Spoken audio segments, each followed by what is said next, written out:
Hello, everyone, and welcome to another edition of Inside Guns with your host, me, the Yankee Marshal. Today, I want to talk about Civil War. I want to talk about what you need to do to be prepared for it. I also want to talk about, is it inevitable? Is it something you should actually be worried about, or is it something that's not likely to happen? And the reason I want to talk about this is because I get asked about it all the time. Like, what can I do to be prepared for Civil War? How likely is it going to happen? Do you think it's going to be soon? And what's going to happen? Well, that's a lot to deal with there. First, let's deal with, is it inevitable? Is it likely to happen? Well, I don't think so. A lot of people love to run around and say, oh, these are the worst times ever, and we've never been in a worse position, and people have never been angrier. To those people, I say, you are either stupid or have very little memory, because things have been a lot worse. I was alive in the 60s, 70s, 80s, and so on. I've seen the civil unrest and the war of the 60s, the protests. I've seen the energy crisis and the mass unemployment of the 70s.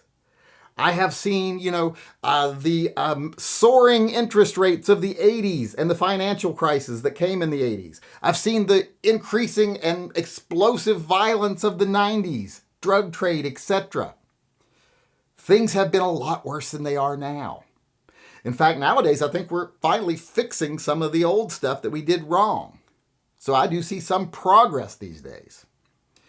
And I see a lot of problems still, but I don't think it's as bad as it's ever been. In fact, I think it's better in some ways. That doesn't mean we don't have things we have to fight for. Of course we have things we have to fight for. That's part of a democracy. You're always fighting to keep people's heads straight so they don't let themselves get fooled into handing away their freedoms. So that's something we always have to be doing. But are we to the point where it's Civil War? No, because I don't think we disagree on enough stuff, to be honest.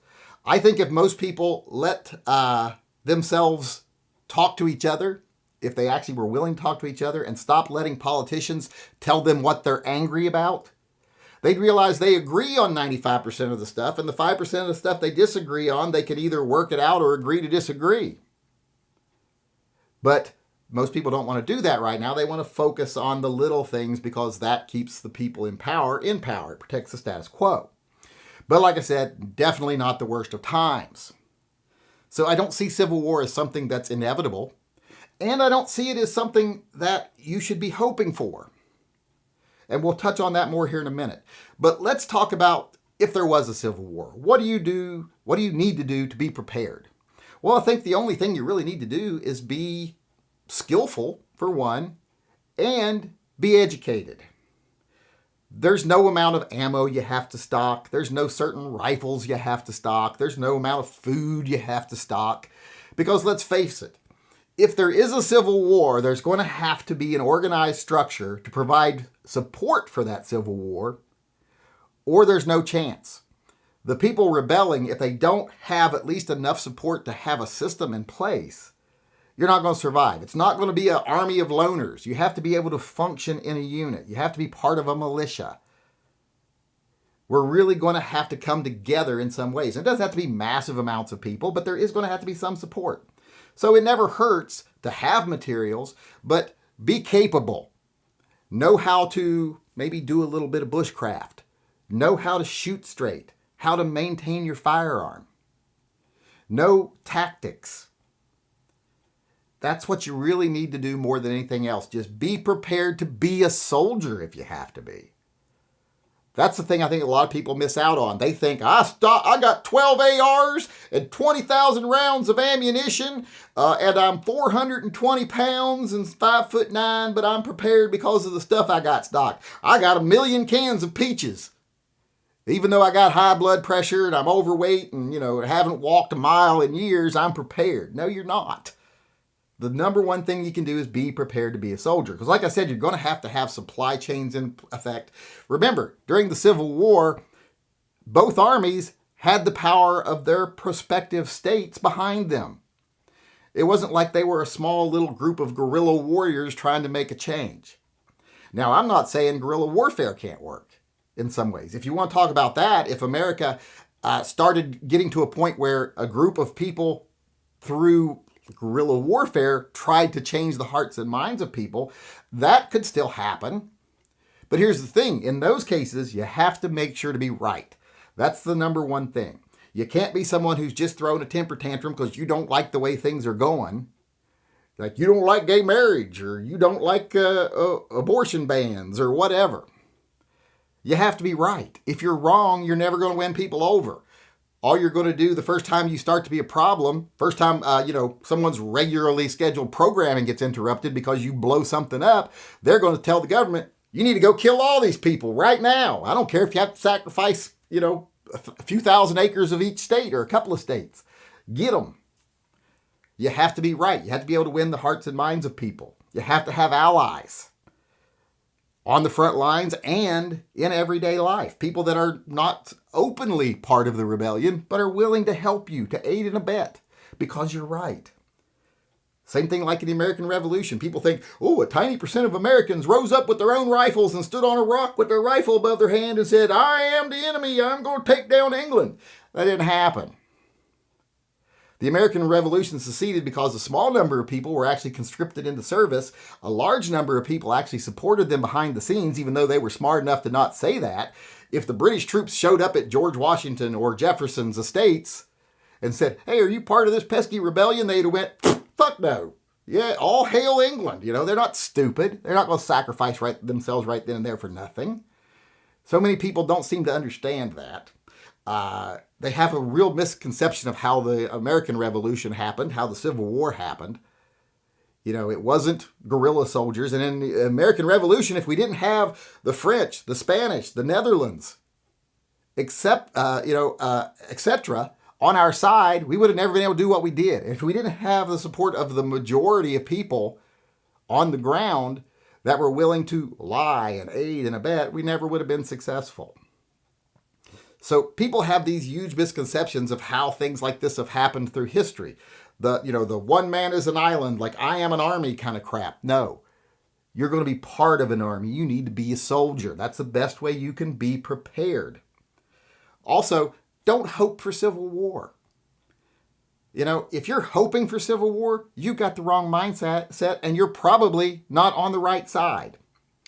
If that's your primary solution to minor problems is civil war, look at the people who were calling for civil war over anti-gun laws, and now all those laws are falling because we fought the right way. We believed in our Constitution and in our systems, and now those laws are falling. People who want to jump to civil war usually aren't patriots. They're usually whiny little bitches that don't like that they didn't get their way, and they're actually traitors.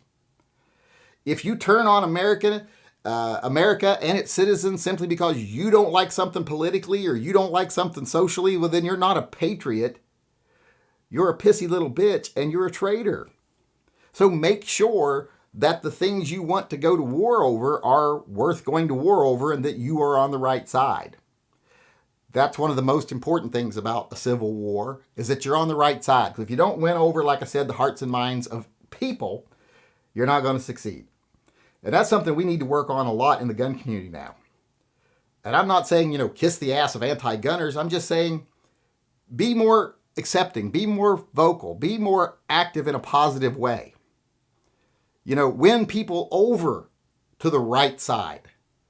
Bring them back in over here. We are not the dark side. We're the good side.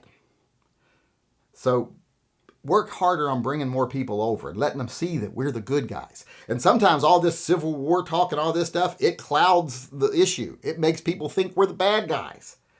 Because it's like, wow, they don't like America. America's been pretty good to me. It's been pretty good to my neighbors. All my friends and family like America. Why do these guys hate it?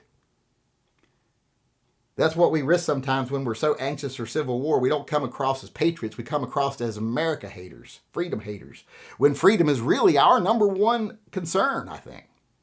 But a lot of times we're really bad about expressing that. So I think in the end, like I said, I don't think civil war is inevitable. I don't think it's even likely, to be honest. I've seen way worse times in history. But if it ever was to come, the things you can do to be the most prepared is be capable. Know how to use a weapon. Know how to survive in the woods for a few days at a time or weeks at a time. Be able to run a mile if you have to. And if you can't do those things physically, say you're older or you're an invalid, be willing to be smart and help in a way that isn't so overt that you make yourself a target. That's how we could best win a civil war, being prepared and being right. Being right is the most important thing. So I think right now, while we're trying to be capable, which you should be preparing for civil war. You should try to be capable. I know I could be better at it, and I know a lot of you all out there could be also. But you should be doing it, even if you think it'll never happen, just because it's a good thing to do, because militias are important. So you should be preparing for it. But like I said, being prepared doesn't mean having so much food or so much ammo or so much this. It's you being a proper machine when that machine is needed. You being able to be a soldier. And like I said, even more importantly than that is that you be smart, you be educated, and you be on the right side. All right, everybody, I know that was a little bit of a contentious topic and I went a little long there, but be grateful because I'm done. I hope everyone actually listened and they understand what I'm trying to say. I'm not trying to condemn anyone or point fingers or say one side's right or wrong. I'm just saying let's be smart about things. With that being said, I want to thank everyone for coming. Hope I see you again tomorrow. Until then, I just want to remind everyone out there to always carry and stay safe until I see you again.